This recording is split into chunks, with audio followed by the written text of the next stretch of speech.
Assalamualaikum Ustaz. Waalaikumsalam warahmatullahi wabarakatuh. Saya mau bertanya. Saya punya sepupu yang Syiah. Ketika sholat dia menepuk tangannya ketika duduk di antara dua sujud. Akhlak yang harus saya lakukan, bagaimana cara menasihatinya? Pertama begini. Ini agak kompleks persoalannya dan saya menyampaikan pendapat-pendapat saja. Lihat sini baik-baik. Jika ada seseorang mengamalkan satu perbuatan terkhusus dalam urusan agama, amalan yang tidak tepat dalam tuntunan agama kita, maka yang pertama dilakukan adalah memperbaiki, memberikan solusi. Bagaimana caranya? Pertama kita mulai dengan doa dulu. Antum kenal Firaun?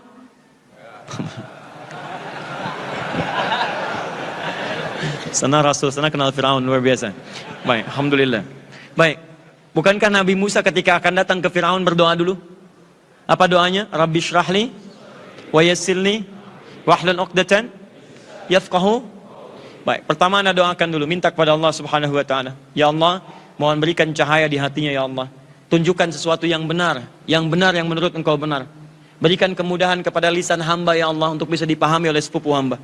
Ya Allah, berikan dia hidayah ya Allah untuk mendapatkan pencerahan akan kurang baik yang apa yang ia kerjakan selama ini. Anda berdoa dan lakukan di keheningan malam saat tidak diketahui oleh banyak orang. Tunaikan tahajud, mohon dengan benar, mintakan pada Allah Subhanahu wa taala. Satu itu. Yang kedua, lihat level orangnya. Kalau level orangnya bisa menerima Anda, menghormati, lalu Anda sampaikan lagi kembali kepadanya. Saya dapat referensi agak berbeda. Yuk kira-kira bagaimana kalau kita bisa tanyakan nih, ya, alhamdulillah. Apakah seperti ini, ataukah ini yang benar, ini yang kurang? Mau nggak kira-kira kita tanyakan? Ayo ajak dia ke ustadznya, begitu datang, sampaikan kepada yang lebih paham. Disitulah kemudian dia akan terbuka dengan bahasa-bahasa yang lembut. Dari mana salah sholat seperti ini? Ini ya, saya buka kitabnya di sini. Cara yang nepuk-nepuk itu referensinya seperti ini. Ini tidak tersambung dengan Nabi. Ini karyanya karya si fulan. Hadisnya bukan hanya lemah, tapi ada kepalsuan di dalamnya. Ini amalan sekian. Ini kitabnya dari mazhab kamu, dari kepercayaan kamu. Ini si fulan, ini referensinya. Dibuka pencerahannya. Kalau sudah terbuka, sudah diketahui, sudah jelas, maka akan lebih mudah menerima masukan dibandingkan Anda paksa dia untuk mengakui apa yang Anda sampaikan. Paham? Baik. Masalah ini sudah dibahas tentang aliran ini oleh Syekh Muhammad Hashim bin Ash'ari yang mendirikan Nahdlatul Ulama tanggal 31 Januari tahun 1926. Beliau punya 19 kitab ditulis oleh beliau langsung. Kitab keduanya namanya Risalah Ahlus Sunnah wal Jamaah. Risalah Ahlus Sunnah wal Jamaah. Lihat halaman ke-10, paragraf yang kedua, baris 1 sampai 3, paling kanan sebelah bawah. Ini beliau menerangkan tentang aliran-aliran bid'ah. Bid'ahnya bid'ah akidah, bukan bid'ah fikih. Yang dihukumi sesat di tanah Jawa. Jadi pasalnya tentang pasal aliran sesat tanah Jawa. Halaman ke-10 ya beliau menyebutkan, wa minhum rafidhiyun. Di antara aliran yang sesat itu adalah rafidhiyun. Rafidhiyun dari kata rafidah. Rafidah itu orang yang menolak, bahkan mencela, mencerca habis sahabat-sahabat Nabi. Terutama Abu Bakar, ya radhiyallahu taala anhu, Umar bin Khattab, Utsman bin Affan dan sahabat-sahabat yang lainnya. Ya, sekarang sekte itu ada di kalangan Syiah. Disebut oleh beliau aliran yang menyimpang. Ya, wahum yasubbuna sayyidina Abu Bakr radhiyallahu taala anhu wa Umar bin Al-Khattab wa yubalighuna hawa sayyidina Ali bin Abi Thalib. Mereka itu tipikalnya kata beliau senantiasa menggunjingkan, mencela sahabat Nabi khususnya Abu Bakar As-Siddiq, Umar bin Khattab dan seringkali mengkultuskan Ali bin Abi Thalib radhiyallahu taala anhu. Kalau kita menghormati seluruh sahabat Nabi sallallahu alaihi wasallam, semuanya kita menyayangi mereka tanpa kecuali. Yang ini agak berbeda. Karena itu kata Syekh Hashim bin Ash'ari, perilakunya, pekerjaannya, amalan-amalan sekte ini itu dihukumi oleh beliau aliran yang menyimpang. Assalamualaikum Ustaz, saya mau bertanya, apa yang harus saya lakukan ketika sedang belajar di kelas dan terdengar adzan salat? Sementara dosen masih menjelaskan, apakah saya tetap di kelas atau segera berangkat ke masjid? Baik, di sini ada dua ya, ada dua teman-teman sekalian. Pertama, dalam hukum itu ada namanya fikih aulawiyah, fikih yang prioritas, fikih prioritas. Prioritas mana ditimbang mana yang paling maslahat, mana yang paling baik. Dan mana hukum yang paling kuat. Misal, belajar apa hukumnya belajar? Faridah, masuk pada hukum wajib. Hukum salat apa? Wajib, bertemu dua hukum wajib. Mana yang paling utama di antara dua ini? Maka sekarang lihat sisi maslahatnya. Jika memang dalam kondisi itu, Anda misalnya tidak diatur waktunya, tidak ada aturan khusus misalnya istirahat untuk salat. Misal, tetap diterangkan di situ kalau Anda bisa minta izin untuk menunaikan salat misalnya, dan dengan penunaian itu menghadirkan maslahat untuk Anda dan untuk seluruhnya, maka silahkan yang diutamakan Anda minta izin. Pak, saya mohon izin misalnya. Izin tak keluar. Ya tidak harus Anda ke masjid misalnya. Kalau dengan ke masjid justru misalnya menghadirkan hal-hal yang tidak maslahat. Misal, mohon maaf, jarak masjid dengan kelas cukup jauh. Waktunya tertunda cukup banyak misalnya. Anda tunaikan di ruang yang lain, Anda tunaikan sholat, Anda kembali. Itu bisa dikerjakan. Tapi kalau tidak memungkinkan, maka lihat maslahat yang lebih umum. Kalau waktu kuliah Anda misal, tidak mengambil waktu yang spesifik untuk bisa mendapatkan waktu sholat. Sholat duhur misalnya ada waktu kurang lebih 3 jam di situ. Dari jam 12 sampai jam 3 misalnya. Ya, pengajaran berlangsung, masih berlangsung. Kira-kira ditutup 10 menit lagi misalnya. 10 menit lagi. Yang kalau Anda pamit, Anda kembali, pelajaran akan selesai. Banyak maslahat yang Anda tidak dapatkan di situ. Maka di sini Anda niatkan untuk misalnya mengakhirkan sholat dengan kondisi menyempurnakan dulu ini selesai, dan langsung Anda kerjakan sholat. Paham di sini? Karena maslahat di sini lebih utama dibandingkan dengan maslahat Anda sendirian. Waktu sholatnya masih ada di situ dan Anda telah berniat untuk menunaikannya. Yang sekiranya Anda pergi ke sini, Anda kehilangan beberapa hal yang tentunya ada beberapa yang tidak menjadi maslahat bagi kehidupan Anda. Jadi bagi kampus Anda, bagi pelajaran Anda, kemudian bagi maslahat kehidupan Anda. Nah, dalam hal yang demikian, Anda bisa mengambil hukum yang kedua. Apa hukum kedua itu? Bila ada maslahat yang lebih penting sifatnya umum, maka jika ini didapatkan, maka yang kedua, hukum fikih yang kedua, seperti dengan hukum yang sama seperti sholat, Anda bisa tangguhkan sepanjang masih di waktunya, atau bahkan bisa berlaku hukum jama' walaupun belum sampai pada waktunya. Contoh, Anda dokter, Anda mau operasi nih. Operasinya dilakukan di waktu zuhur. Selesainya waktu maghrib. Waktu asar akan lewat. Begitu kemudian Anda tunaikan zuhur, Anda tidak jama' dengan asar misalnya. Maaf, Anda lakukan tindakan, Anda bedah. Begitu muncul waktu asar, Allahu Akbar, Allahu Akbar. Maaf ya, sudah adzan, saya mau sholat dulu. Masya Allah, sholat. Itu perut sudah terbuka, jantung sudah berdetak, resiko tinggi, Anda tinggalkan, dia bisa meninggal. Maka bagaimana yang bisa dilakukan? Anda bisa kerjakan jama' pada saat itu. Anda lakukan saat zuhur jama' dengan asarnya. Begitu Anda kerjakan jama', tunaikan operasi sampai menjelang maghribnya. Asar lewat tapi sholat asar bisa digunakan. Itu yang dimaksudkan fikih aulawiyah, fikih prioritas. Jika ada maslahat penting yang memang tidak bisa ditinggalkan pada saat itu. Paham? Baik. Misal, ada waktu sholat duha dengan rapat. Rapatnya penting sifatnya. Dahulukan mana? Duha dulu atau rapat dulu? Ingat, kesolehan sosial lebih didahulukan dibandingkan dengan kesolehan individual. Jelas? Kecuali kayak tadi, kalau diizinkan untuk Anda pamit, menunaikan sholat, atau bahkan Anda ngajak dosennya sekalian sebelum menunaikan pelajarannya. Pak, boleh nggak kita sepakat Pak? Kelasnya maju sedikit waktunya, setelah itu waktu sholat kita sholat bersama-sama. Bapak kalau bisa jadi imam Pak. Masya Allah. Mudah-mudahan ilmunya berkah dan Allah ridhai untuk Bapak insya Allah. Masya Allah, luar biasa. Menurut saya sepanjang beliau muslim, insya Allah akan ada getaran dalam jiwanya. Saya nggak enak kalau jadi imam. Saya kan imam di kelas, imam di masjid, kamu saja. Masya Allah. Nama kamu siapa? Saya Torik Pak. Ya udah baca surat At-Torik nanti ya. Masya Allah. Aduh saya belum hafal ya. Nama kamu siapa? Saya Imron Pak. Tapi panggilan sehari-hari Kulhu.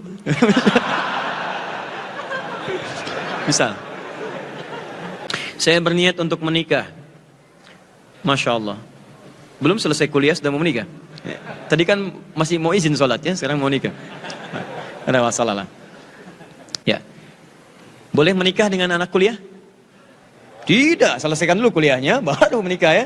Bagaimana sedang kuliah langsung menikah? Sedang belajar kuliah, minta nikah. Selesaikan dulu pelajarannya, baru menikah. Saya berniat untuk menikah, namun mengingat abang saya belum menikah, baiknya saya meminta izin ke abang saya terlebih dahulu, atau ke orang tua terlebih dahulu, atau bagaimana langkah saya? Bicarakan yang baik. Komunikasikan. Ya, syarat pernikahan itu tidak diikat dengan abang atau adik. Syarat menikah itu tercukupi syarat-syarat dan rukun nikah. Kalau terpenuhi itu semua, ya Anda berlaku kebolehan hukum itu.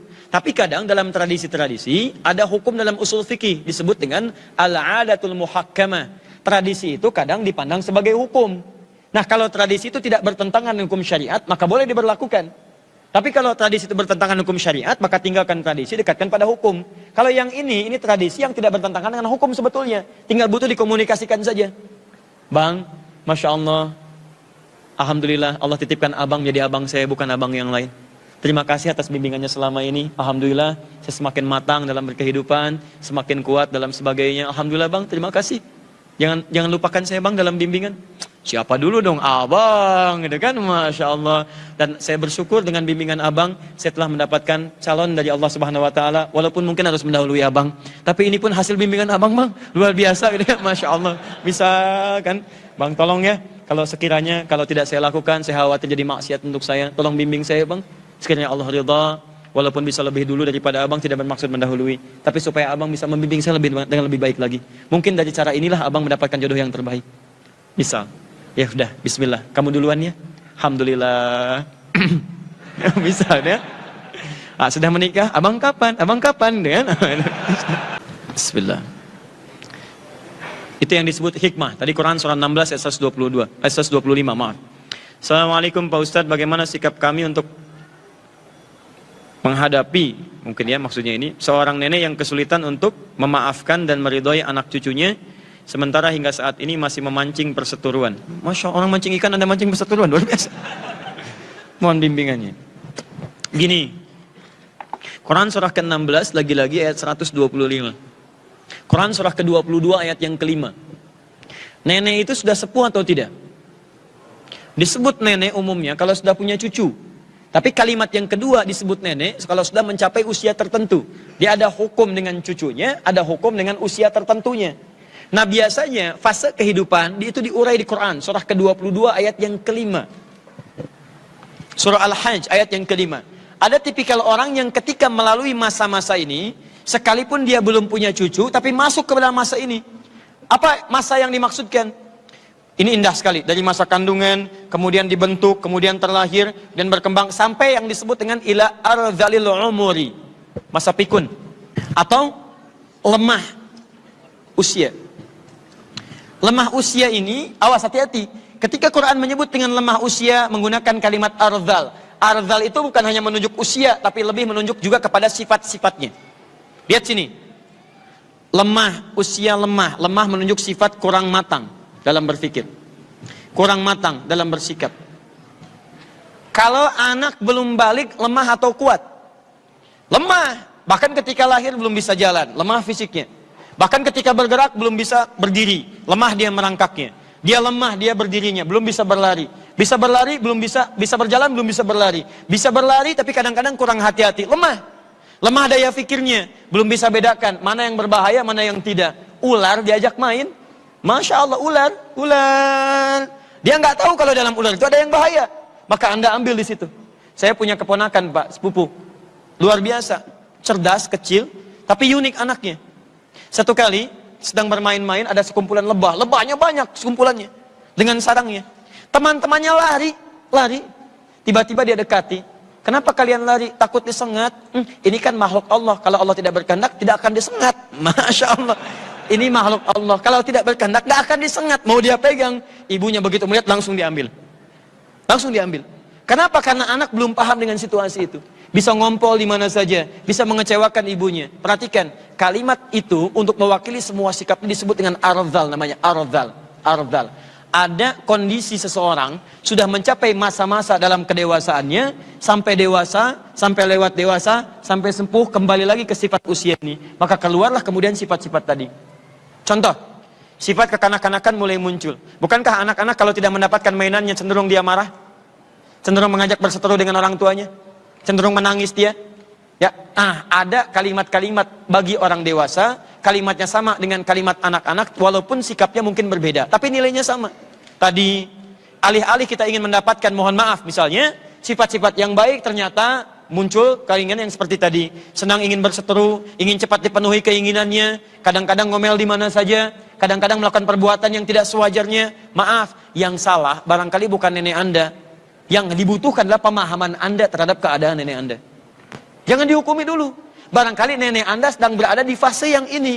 Fase kembali kepada keadaan-keadaannya seperti dilukiskan oleh Al-Quran. Andalah yang harus paham, bukan menuntut nenek Anda seperti Anda.